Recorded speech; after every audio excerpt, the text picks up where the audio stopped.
Okay, go ahead. Okay.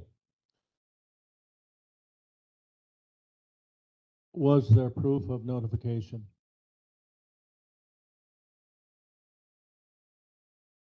Yes, Mr. Chair, it was properly posted. Thank you, Cheryl.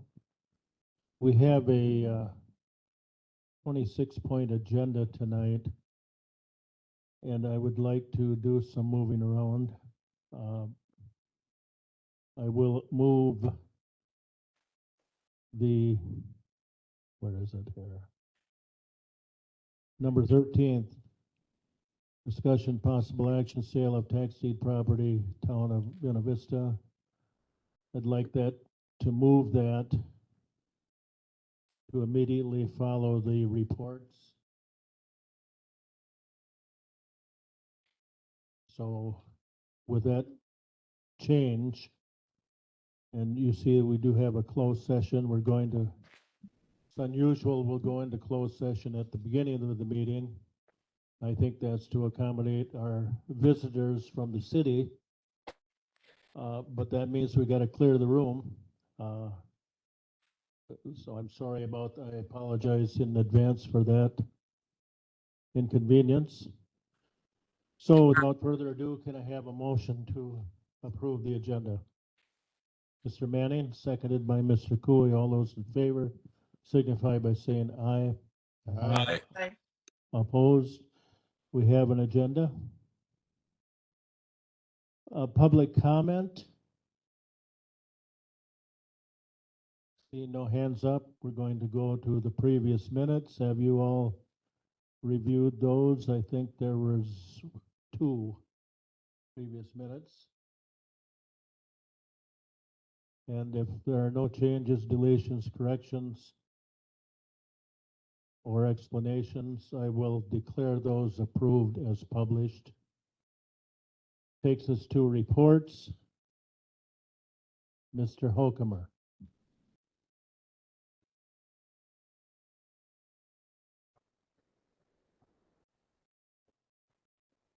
Can you use a, So I just wanted to present to you the ARPA funds for the child care was approved December 14th, 2021. Those have all been expended and the expense reports are in there. So they're all zeroed out, fully expended. Well, thank you. That was a good accounting. I looked at the ledger sheets and looked like we accounted for every cent. Tower project update.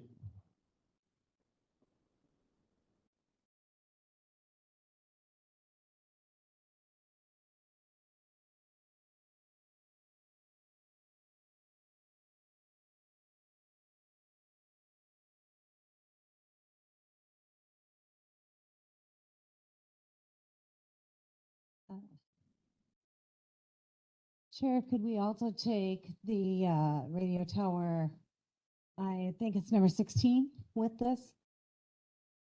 Okay, any objections if we take number 16 with this?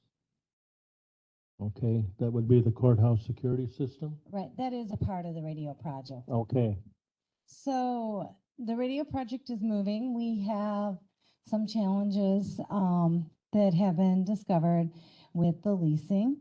I thought Mike Day was going to be on to give you an update tonight, but I don't see him.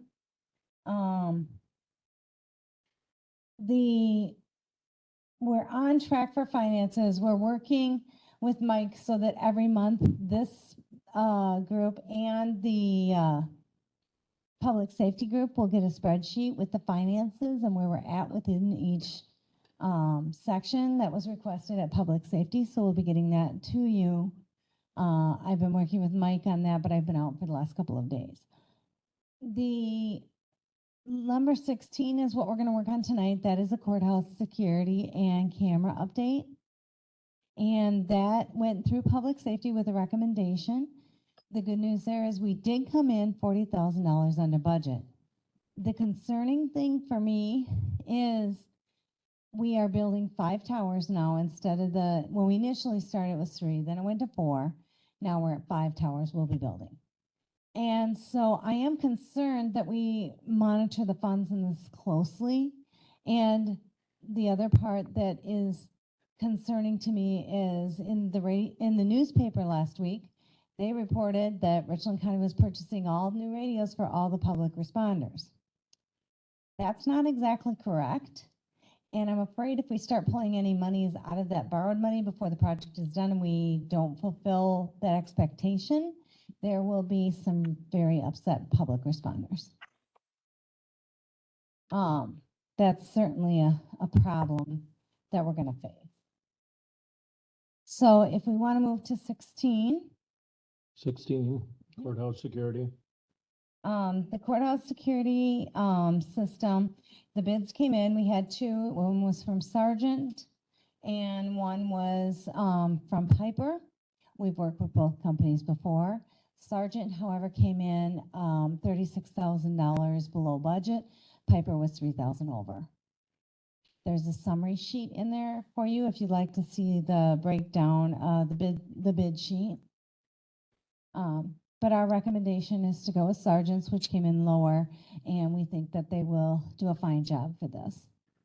Mr. Chair, this is Melissa. Can I comment? Yes, please, Melissa. So just to remind everyone that the current jail door locks and the other courthouse door locks are on our old dispatch system. And so the reason that this is encompassed as part of the radio tower project is because when we replaced our dispatch consoles, we had to upgrade our door lock system. And we also had borrowed to improve our camera system, and this is all coming together now. So the camera system and the door locks are all coming together. Okay, thank you. Yes, Mr. Frank, Bob Frank.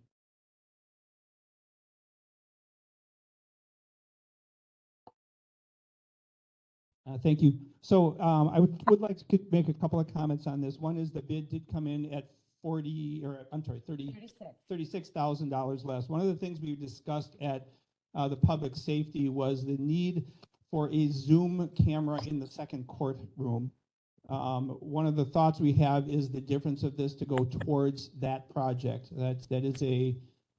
It's a needed project, especially with the main courtroom being used, and the second one having to transport people sometimes in shackles, which you can't unshackles, up the stairs to that room or going through a courtroom. So that's something I have some desires to see put into place with the extra money. The other thing in the entire project, I want to mention that this is not just a jail door lock. This is a courthouse. This is going to include fobs to access the doors for security purposes, so we can get rid of keys and maintain keys. So the sheriff's department, the dispatch center can open and close and talk to people and interact throughout the building. So I don't want anybody to think this is just something that's happening in the jail. This is actually a process that's going on for the entire courthouse, cameras for the entire courthouse. And my last piece on that is I appreciate the work that Sheriff Porter has been doing on this. And from my experience working with the 911 telecommunicators, the 911 operators in the state, I really don't want this system to be expected that they are the ones that are going to watch the cameras to see what's going on in the courthouse. I do not feel that should be their responsibility. They are already handling 911 calls. They're already handling the jail. I don't want anybody's anticipation that this is, oh, hey, now we have a new camera system in the courthouse and everything's being watched. I do not feel that is their responsibility. I want to make that very clear. I don't know if Sheriff Porter has comments on that at this point or not. Sheriff Porter.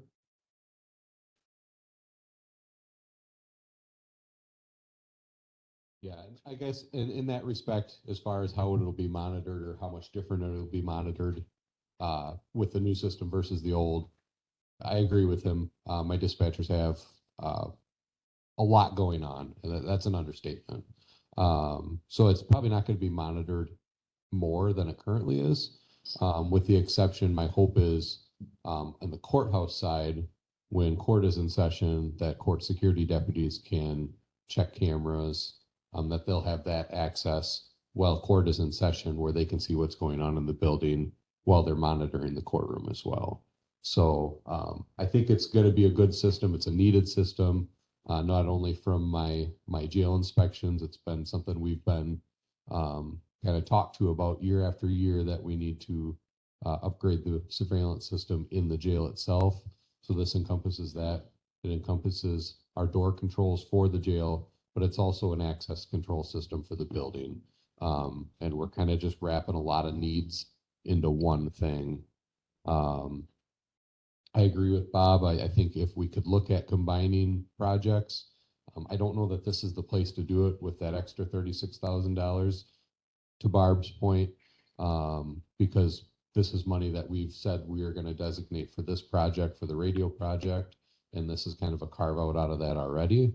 So I think we should probably keep that money set aside, that 36,000 for radio project needs.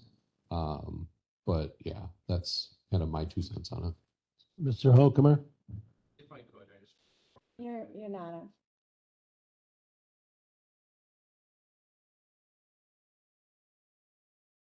I just wanted to inform the committee that I've had numerous conversations with the judge and with the court system. There has never been any money in the CIP for court security. I have another meeting scheduled with them next week. It is my intent that we put money in the CIP for the first time beginning in 2024 and continue that approach moving forward. It is the county responsibility to do that because it is a county facility. So it is my intent that when you see the CIP, that there will be money in the CIP for courtroom security. And I agree with what the sheriff said and with what Barb said about being careful with pulling money out of what we just borrowed for and using it for other intents, which are all important things to do. But I'm very hopeful that with the money that we put in the CIP for the court system that and ongoing, that we can take care of the situation. Okay. Melissa Luck, are you looking for a agenda approval here under this topic? Yeah, Supervisor Frank wanted it to come to finance to talk about the piece of whether we include the courthouse Zoom. So that's why it's before finance instead of going straight. Normally, with these other contracts we've done with the radio tower, they've gone straight from public safety to the full county board.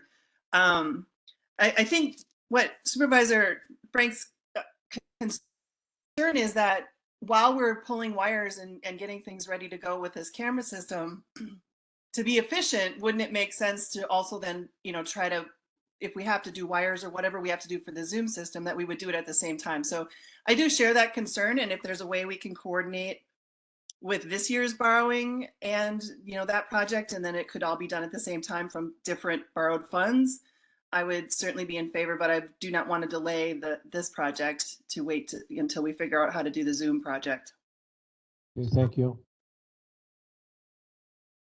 Jason Mars. I just wanted to comment that this project doesn't encompass all of the courthouse just yet. Cameras or door access, it is designed to expand out, but with the budget constraints, doing a good chunk of it, and then the idea is to expand that out. So that would be another thought with that 36,000, that we could do some change orders to fulfill some of those other camera requests that we've already had from court security for that. And then with the Zoom access, as far as pulling wires, pretty much the infrastructure as far as cabling in that room is done. It's going to be the audio equipment in that specific small courtroom that would have to be expanded. So we wouldn't really be pulling any wires past that point at this point in that project. Okay, thank you, Bob. One last shot here. One last shot. Jason, I want to thank Jason for the explanation. I did not understand all those pieces, so I appreciate that. Thank you. Okay, and it seems to me then that if anybody wants to make a motion to include the Zoom camera that was discussed with the $36,000 left over, it should be made. If you don't feel that that motion is appropriate, then we'll just let the matter stand as approved by the Public Safety Committee. So what are your thoughts? Do I hear any Okay, I think we'll wait for it to be addressed under the capital improvement projects consideration. Mr. Hokeman. Thank you, Mr. Chairman. I just point out later on in the meeting, we'll talk about another potential meeting of this committee before the 1st of July. And this will be one of the things that we would talk about. The main thing on that agenda that night would be for you to review the CIP. And again, it is my intent to include something in that CIP for courtroom security. Ambulance business plan. Darren Gudgeon.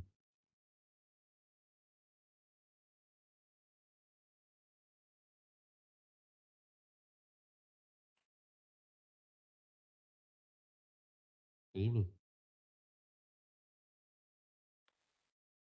So I thought what I'd do tonight, or this, just kind of bring everybody up to speed on finance and personnel, on where the ambulance service is at in regards to the business plan that was required by county resolution.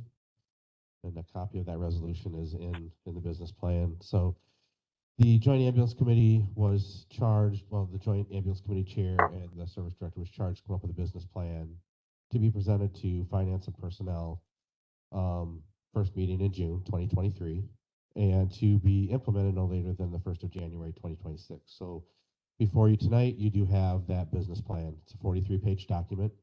I believe that it's very comprehensive plan, and it involved input from individuals from the state of Wisconsin EMS office, Dan Williams, James Small from the Office of Health, Rural EMS Outreach, and was put together by myself, Amber Birch, and John Heinen.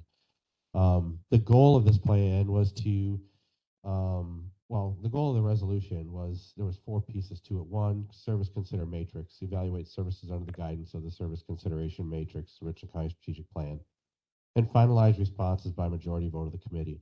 So that piece is being done. It has not been put together yet, as it's supposed to go to the county administrator to be presented to rules, strategic planning standing committee, and finance and personnel, and then ultimately the county board. So step number 2 was zero levy for operation and capital expenditures. And this was what this plan is addressing, is item number 2.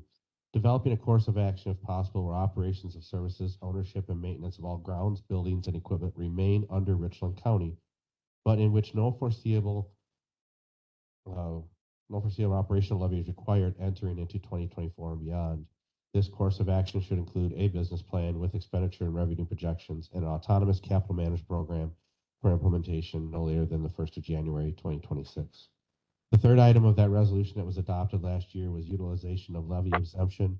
And prior to Administrator Langrick leaving, we'd had multiple conversations, and we felt that that was not something that was going to be able to be accomplished, not at least in the near future. So that has not had any movement on it. And then the last was to, if the Joint Ambulance Committee chose not to stay under the county, then it was to develop a business plan showing that it would be able to operate autonomously, and that would also be in effect January 1 of 2026. So the Joint Ambulance Committee has reviewed this, the subcommittee, and then the Joint Ambulance Committee. The next step for me is to take it to the Public Safety Committee, which will be the first meeting that we have in July. And I'll do a complete overview of the entire plan at that time. Speaking to Chairman Brewer before this tonight was just to bring all of you up to speed that the plan was done, put it in your hands so that you could review it. And I invite anybody that has any questions on it to feel free to reach out to me. We can set up a time and I'll show you the entire process that we went through, including where we got the data from, how we calculated the data, the spreadsheets, the formulas that we used to calculate future expenditures, and how we arrived to where we arrived at. So I believe that if you really look at the plan, and then if you do have comments or suggestions, follow up with me. I think you should realize that it's a very comprehensive plan. 2, it does show that 1, we have financial stability and can run the ambulance service without county tax levy dollars. And 2, that we've addressed the important things within this resolution. So with that, I'll take some questions if you have now. I'll make a comment. I toured the facility, the new facility, and I was very encouraged and happy to report that everything is shipshape and thriving. And I would encourage all of you, if you have the opportunity, to stop by. Looks like that's it. Thank you, Darren. Okay, yes, someone online. Okay, thank you. All right, I promised then that the next order of business would be the sale of property. Discussion and possible action, sale of tax deed property. So I'll turn that over to someone. Mr. Even, Jeff Even, the county treasurer. I will take this one. So, as you may all well know, we took ownership of the motel in Sextonville last summer. It's been an interesting process to get it to this point, but we are here now. Brief background, the Public Works Committee was tasked with setting the method of sale, the minimum bid, and they also decided to attach bid requirements for the winning bidder who bought this.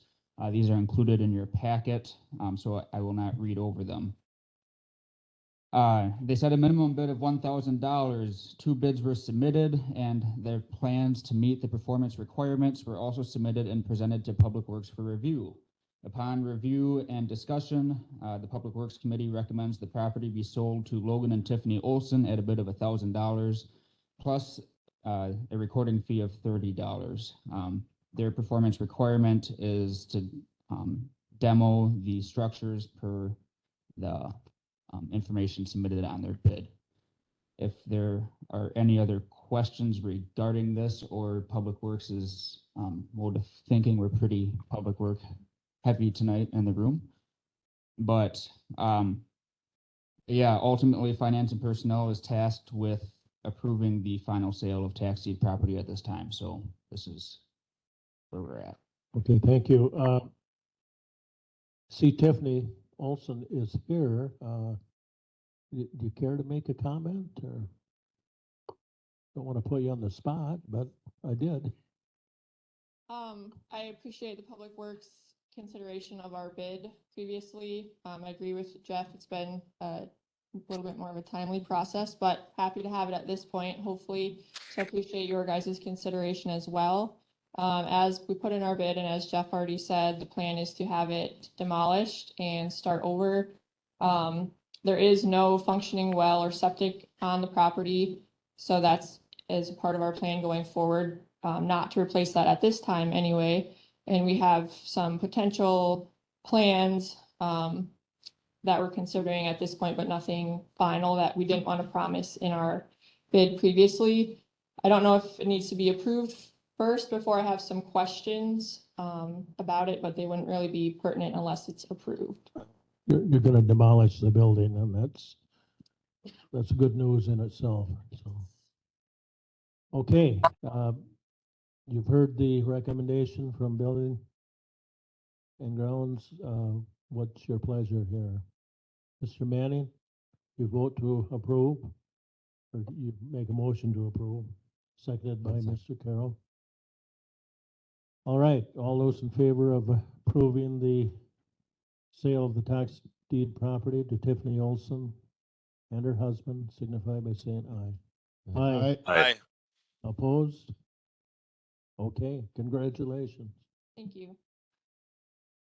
All right. We're going to move into closed session.